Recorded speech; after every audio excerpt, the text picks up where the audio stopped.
오늘도 예배 자리에 나오신 모든 하나님의 사랑하시는 백성들을 주님의 이름으로 사랑하고 축복합니다. 우리 예수님의 이름으로 사랑하고 축복합니다. 인사해 볼까요? 예수님의 이름으로 사랑하고 축복합니다. 네, 오늘 본문은 마태복음 22장 34절에서 40절 말씀으로 큰 계명이라는 본문의 제목으로 은혜를 나누고자 합니다.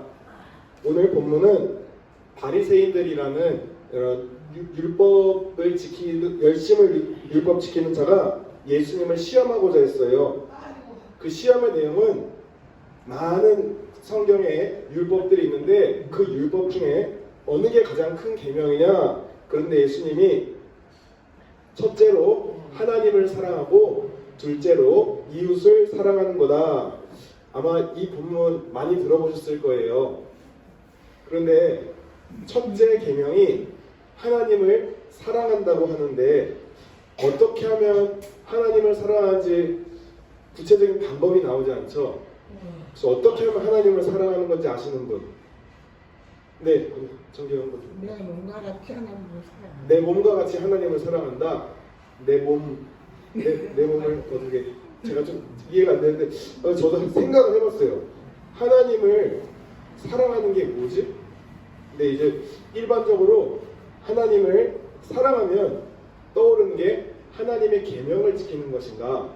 그게 떠올랐어요. 왜냐하면 요한일서 5장 3절에 하나님을 사랑하는 것은 그 계명을 지키는 것이다 라고 기록되어 있기 때문입니다. 그런데 가장 큰 계명이 하나님을 사랑하는 것이고 또 하나님을 사랑하는 것이 계명을 지킨다면 그냥 뺑글뺑글 돌고 이 구체적인 하나님 사랑의 실체가 없잖아요. 그래서 우리가 어떻게 하나님을 사랑하는지를 알기 위해서는 먼저 하나님이 우리를 어떻게 사랑하셨는지를 보면 알 수 있습니다. 우리가 하나님이 우리를 어떻게 사랑하셨는지 정확히 모르니까 우리가 그 사랑을 하나님 사랑하는 것은 종교적 열심으로 율법적으로 계명을 지키는 것이다.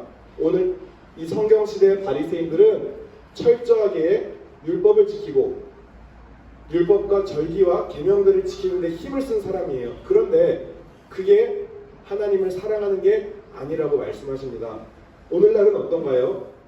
우리가 또 예수님을 믿는다고 하면서 하나님을 사랑하니까 뭔가 이렇게 열심을 내서 뭐 주일 성수하고 봉사하고 구제하고 이게 나쁘다는 말은 아닌데 이거 자체로 하나님을 사랑한다라고 생각하는 사람들이 많이 있습니다. 36절에 계명이란 말이 나오는데 이 계명을 원어로 보면은 엔톨레 명령, 엔텔로마이 위임하다. 또 이 단어 안에 텔로스라고 세금이 지불되었다. 죄값이 지불되었다는 말이 있습니다. 그러니까 이 계명은 우리가 지켜야 될 계명은 예수님이 십자가에서 죽으심으로 우리 죄값이 지불되었다는 것을 믿고 받아들이고 감사하며 영접하는 게 우리가 지켜야 될 계명입니다. 그런데 유대인들은 자신들의 죄를 계명을 지키는 행위로 용서받고자 했습니다. 하나님이 이미 아들 예수를 보내셔서 우리 모든 죄를 갚아주셨는데 유대인들은 내가 계명을 지킴으로 하나님을 사랑한다는 것을 보이려 했습니다. 그러니까 진짜 하나님 사랑을 깨닫지 못한 거죠. 예수님도 죽으시기 전에 십자가에서 다 이루었다 하고 죽으십니다. 여기서 다 이루었다는 말이 아까 오늘 본문 36절의 계명에서 텔로스와 같은 원어입니다. 그러니까 하나님이 우리 죄인들을 위해서 죄값을 지불하신 게 이 땅에 오신 이유고 성경을 간단히 얘기하면은 예수님 얘기인데 예수님이 원래 하나님과 같이 영적인 존재였다가 죄로 인해 단절된 관계를 다시 죄값을 지불하고 우리를 구원하셨다. 간단하게 이 얘기예요. 그러니까 하나님 사랑한다는 것은 우리가 우리 죄를 위해서 십자가에 죽으신 그 예수님을 감사하게 그냥 받아들이면 돼요. 선물은 그냥 받으면 돼요. 뭐 어떻게 내가 잘한다고 선물 안 주고 주고가 아니라 주신 선물을 받아들이기만 하면 됩니다. 그래서 우리가 우리의 죄값을 예수님이 다 지불했다는 것을 믿고 수용하고 그것이 우리가 지켜야 될 계명입니다. 요한일서 4장 10절에 사랑은 여기 있으니 우리가 하나님을 사랑한 것이 아니요 하나님이 우리를 사랑하사 우리 죄를 속하기 위해서 화목제물로 그 아들을 보내셨다. 우리가 하나님을 사랑한 게 아니라 하나님이 먼저 우리를 사랑하셨어요. 어떻게요? 우리 죄를 속하기 위해서 화목제물로 아들을 희생시키셨어요. 그러니까 어떤 게 하나님 사랑인 것을 알고 그 사랑을 내가 깨닫고 받아들이는 것이 먼저다. 그래서 오늘날 하나님을 사랑해야지 하면서 열심히 교회 봉사하고 구제하고 그것이 먼저가 아니라 내가 아들 예수를 죽여서 죽기까지 나를 사랑하신 게 그 하나님 사랑이다라는 것을 먼저 마음에 믿고 받아들이는 것이 하나님을 사랑하는 것입니다. 아멘. 내가 예수를 영접하고 하나님 사랑이 내 속에 깨달아질 때에 그 은혜 때문에 이제 저절로 하지 말라고 해도 주일 성수하고 봉사하고 구제하고 다른 사람을 내 몸처럼 사랑할 수 있게 되는 것입니다. 순서가 바뀌면 안 되는 거지요. 뭔가 내가 하나님을 사랑한다 하면서 뭔가를 하려고 하면은 그게 부담이 됩니다. 내가 의욕이 있고 성령 충만할 때는 그게 잘 됐다가 아니면은 계명을 어기는 내 모습을 보면서 또 열심히 하지 않는 내 모습을 보면서 자책하게 되지요. 그래서 이런 말이 있어요. doing보다 being이 먼저다. 그러니까 뭔가 행하는 것보다 being, 내가 주님 안에 바른 존재, 관계로 서 있는 게 먼저다. 내가 예수 안에 용서받은 자다. 그런 확고한 존재의식이 있어야지 그 은혜가 깨달아진 만큼 자발적으로 doing이 따라온다는 것입니다. 그래서 하나님 사랑은 먼저 뭔가를 행위가 아니라 내 죄값을 지불하신 예수님을 나의 구주로 영접하는 것입니다. 이와 비슷하게 제가 항상 마음에 품고자 하는 예수님이 하신 말씀, 너희가 나를 따라오려거든 자기를 부인하고 자기 십자가를 지고 가라. 제가 다녔던 모 교회 목사님이 이런 별세신앙이라고 나를 죽여야 된다 이래서 저는 항상 그게 좋은 말씀인 건 알겠는데 그 고민이 됐어요. 어떻게 하면 나를 죽이는 거지? 참 그렇게 됐는데 여기서 자기를 부인하고 자기 십자가를 진다는 것 역시 내가 어떠한 나를 막 불교에 사는 것처럼 108번 무릎 꿇고 막 이렇게 뭔가 내가 행위가 아니라 나를 위해서 예수님이 십자가에서 죽으셨다는 것을 동의하는 게 나의 자아가 죽는 것입니다. 그러니까 나를 위해 주님이 죽으셨다는 것을 동의하려면 먼저 내가 죄인임을 인정해야겠죠. 내 죄가 있기 때문에 예수님이 나를 죽으셨다. 내가 죄인인 걸 인정하고 그거를 인정해야 예수님이 필요해서 예수님을 영접하게 되고 그래야 예수의 영의 성령이 임한 그리스도인이 될 수 있는 것입니다. 그렇게 성령이 임한 그리스도인으로 살아가는 것이 자기 십자가를 지고 자기를 부인하는 삶인 것입니다.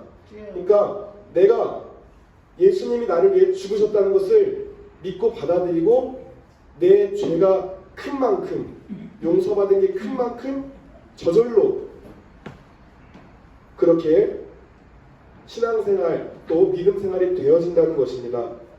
둘째로 내 이웃을 내 자신같이 사랑하라 합니다. 우리가 오늘 예배 때 부른 찬송이 와닿았는데요. 사랑해 주님이 날 사랑하듯이 나도 너를 사랑하며 섬기리. 맨날 부르잖아요. 근데 오늘 주님이 나를 어떻게 사랑하셨는지는 이제 아시겠죠? 예, 오늘 본문의 이웃은 원어로 가까운 사이라는 뜻이에요. 그런데 예수님이 내가 사랑해야 할 내 자신을 사랑하듯 이웃을 사랑하라 했어요. 그럼 내 자신은 어떻게 사랑해야 될까요? 그것은 내 자신이 때때로 하나님 말씀대로 살고자 하는 선한 마음이 있지만 내 안에 죄성이 같이 있잖아요. 그래서 바울도 이런 고백을 해요. 내 속에 선한 양심이 있지만 바울도 선하게 살고자 무던히 애쓰는 사람인데 내 안에 선한 양심보다 내 죄성이 커서 늘 넘어지는 삶을 바울이란 대단한 믿음 가진 사람도 그런 삶을 살았어요. 그럴 때에 오호라 나는 공고한 사람입니다. 이게 나를 자책하는 게 아니에요. 나는 왜 이러지? 나는 이런 자책하는 게 아니라 바울은 굉장히 자신에게 엄격한 사람이었어요. 다른 믿음이 연약한 자들은 인정하고 세워줄 줄 알지만 자신에겐 엄격한 사람이었는데 이것이 나를 자책한다는 의미가 아니라 내가 예수님이 내 죄를 위해서 죽으셨다는 것을 알았는데 나는 왜 이렇게 살지? 은혜 받은 자답게 똑바로 살아야 되는데 나는 왜 계속 이렇게 살지? 이럴 때에 나는 안 된다. 내 힘으로는 내 믿음 지킬 수 없다 라는 게 자기 부인이 되고 오늘 또 특송처럼 내가 넘어지고 연약할 때 내가 선하게 살고자 하지만 넘어질 때에 구원의 이름, 능력의 이름, 예수 이름을 부르는 자, 예수 이름 앞에 나오는 자 복이 있다. 그런 자가 용서받고 사랑받는 자가 된다는 것입니다. 때때로 내 연약한 죄성을 보고 자책하고 낙심하고 낙담하는 게 하나님 원하시는 뜻이 아니에요. 그래서 우리가 이런 치유 사역 같은 내적 치유나 이런 데 하는 데를 보면은 하시는 말씀이 먼저 여러분 자신부터 용서하세요 라는 말을 하는데 그게 이 말인 것입니다. 하나님 안에서 내가 나를 용서하고 사랑하게 되면 그 사랑으로 다른 이웃도 하나님의 사랑으로 사랑할 수 있게 된다는 것입니다.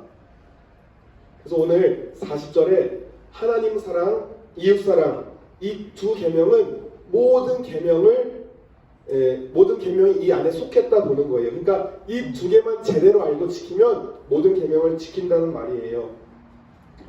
우리 하나님 사랑이 뭐라고요? 내 죄를 위해 아들 예수님을 십자가에서 값을 지불한 것을 믿음으로 감사함으로 받아들이는 것, 그것이 하나님을 사랑하는 거예요. 그리고 내 안에 용서 못하는 내 죄성과 자아를 하나님의 사랑으로 용서하고 사랑하는 게 자신을 사랑하는 거예요. 내 연약함을 하나님께로 갖다가 맡기지 않고 나 혼자서 막 내 열심과 노력으로 해결하려다가 어떤 사람은 우울증 걸리고 심하면 정신병까지 오고 그런 게 우리 힘으로는 우리 죄성을 해결할 수가 없다는 것입니다. 나 왜 이거밖에 안 되지? 나는 왜 이렇게 살지? 이게 아니라 그럴 때 예수 이름을 부르고 구원과 능력과 모든 나를 일으킬 수 있는 분은 예수밖에 없구나. 그렇게 나를 사랑하듯이 이웃을 사랑하고 용서하는 것이 율법의 완성이다라는 것입니다. 이렇게 하나님 사랑을 올바로 깨닫고 내 죄가 사해졌음을 감사함으로 받아들이고, 근데 사해졌다는 것은 나는 철저히 죄인이니까 예수님이 필요해요. 예수님을 내 주인으로 모십니다. 이런 마음이 있는 사람에게 주님이 함께 하십니다. 그리고 내 연약한 때로는 자아의 모습도 하나님이 이 연약한 나를 위해서 죽으셨다는 것을 잊지 않고 나 자신을 사랑하고 또 내 이웃을 사랑하여서 주님의 큰 계명을 다 이루시는 우리 모두 다 되시기를 예수님의 이름으로 축복하며 기도합니다. 네. 기도하시겠습니다. 하나님 아버지 감사합니다.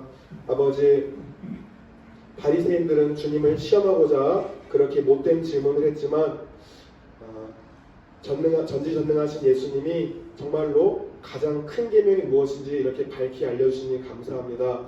하나님, 우리가 이미 십자가에서 모든 죄값을 지불하신 그 사실을 감사함으로 믿고 받아들이고 그것을 누리는 삶을 먼저 놓치지 않게 하옵소서. 우리가 날마다 내 죄성과 상황과 환경을 볼 때에 믿음이 약해질 때에 가장 중요한 나의 영혼의 구원이 이미 이루어졌다는 것을 놓치지 않고 늘 감사한 가운데 살아가게 하시고, 또 때때로 그렇게 살고자 하지만 그렇게 살지 못하는 나 자신 또한 주님의 이름으로 사랑하고 용서하며 그렇게 자신을 사랑하고 이웃을 사랑하게 인도하여 주시옵소서. 감사드리며 예수님의 이름으로 기도드렸습니다. 아멘. 이제는 우리 주 예수 그리스도의 은혜와 하나님 아버지의 극진하신 사랑과 성령님의 감화 감동 교통 역사하심이